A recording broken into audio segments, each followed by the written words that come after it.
This is Blake, and she is going to talk to us about infant hearing screenings. Yes. Hi, my name is Blake Reimert. I work for Texas Children's Hospital West Campus. We contract with the Birthing Center hospitals, Methodist, St. Luke's, and surrounding hospitals. I spend my mornings in the nursery. I screen newborns for hearing loss.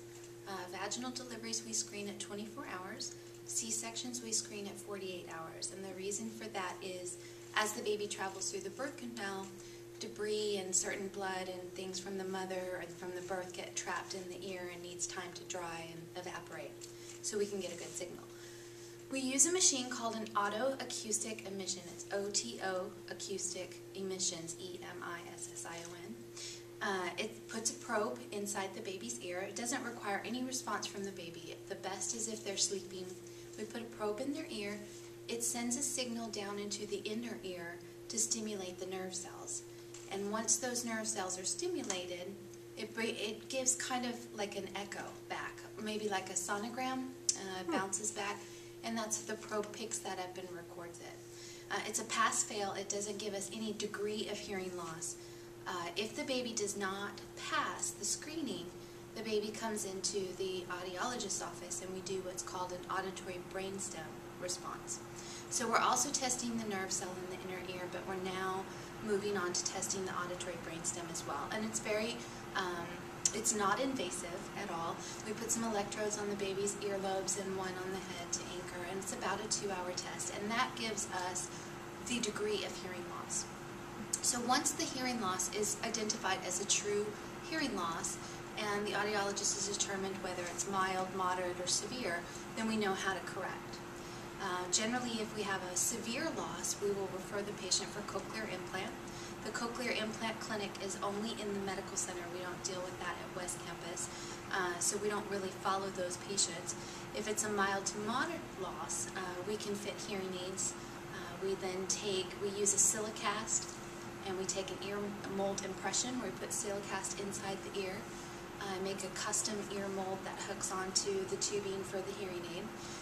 We fit the babies with the hearing aids. And then we program the hearing aid based on the ABR results or the severity of loss.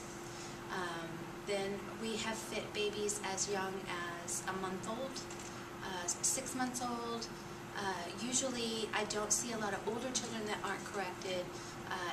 If it is, it's usually children that foster children or have been in the system that were overlooked. The earlier we catch it, the less likelihood of speech delay, problems in school, or assimilating into the hearing community. As far as deaf culture is concerned, most of the time if you have deaf parents who have a child who is deaf, those are not typically the parents that seek out correction. Those are the parents that are happy with ASL. They will generally have the child in an ASL type program. ASL is first language, and they don't feel that there's the need for correction. Most of the children that we see, 98% of the children we see, are deaf children of hearing parents who, for obvious reasons, want the child to assimilate into the hearing community and will do anything to correct the issue. I currently have 2 families only out of all of my hearing aid patients that are deaf with deaf children. And the mother is deaf but has a cochlear implant and had it implanted later in life. So I guess that's about it. Is there anything? Let me see. Do you, at Texas Children's, when you find out that, I know it's rare, but when you do find a patient who's deaf, do you have any materials that you guys pass along to the parents as far as their options with correcting the hearing as well as deaf culture and those kinds of things, or what kinds of things do you provide to the parents? Pretty much coming from the audiology field, the main focus is correction. So I don't have materials about the deaf community so much in deaf culture, although I would like to see that and perhaps could work on that. A lot of what we do is regulated by the state of Texas. There's a system called TEHDI. It's T-E-H-D-I. It's Texas Education for Hearing. I'm sorry, I can't remember right now. It's also called our Oz system. And so every baby that is screened at the birthing centers, those test results are uploaded to the state of Texas. Okay. And the state of Texas tracks those babies. For example, if I had a baby who did not pass at the hospital and we recommend follow-up with the audiologist and they don't follow up, all of the parents' information is in the state database, and so the state will come after the parent to follow up and get the child corrected. So Gotcha. that organization, the Teddy organization, does give me quite a bit of materials. Talks about what do you do when your baby has a hearing loss, how is that determined, what steps do you need to take for correction, and then it gives you the options for correction such as hearing aids, cochlear implants, those types of things. And then as the child ages, you know, we talk about the FM systems in school and, you know, the different things available for them. Do you end up yourself interacting at all with the parents, or are you pretty much doing the screenings only, or? No, I'm the only person at the hospital, so I interact directly with the parents. That's great. So it's pretty, our percentage rate for pass-fail is, we're at a 98% pass. So at this particular contract with Methodist that I work on has been since last February, and we've only had, I want to say probably about 4 refers with 3 actual identified hearing losses. But yes, I am the front line that has to explain to the parent, a brand new mom who's just had a baby, that there could be a problem. And typically a lot of the times when we see a patient refer, it could still be debris in the ear, it could be fluid behind the eardrum. There's many reasons why that baby's not passing other than a true hearing loss. But the thing that we stress to the parents is that you can never discount the possibility of a hearing loss, and it is imperative to follow up.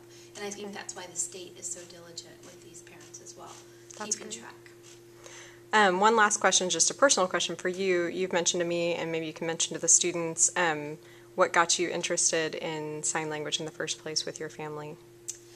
My mother was ill, and she was in and out of the hospital, and I lived with relatives growing up. And so in and out of homes, different families' homes, I stayed with my aunt and uncle who are both deaf. They were oralists. They worked at Gallaudet College, and so I grew up learning signed English.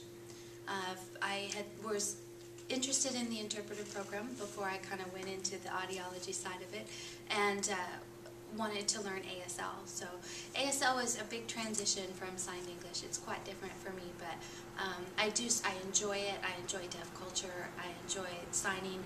When I do have that occasion to be able to sign to an older child or be able to sign to the parent, it's pretty neat. I really enjoy it. And what are your goals now?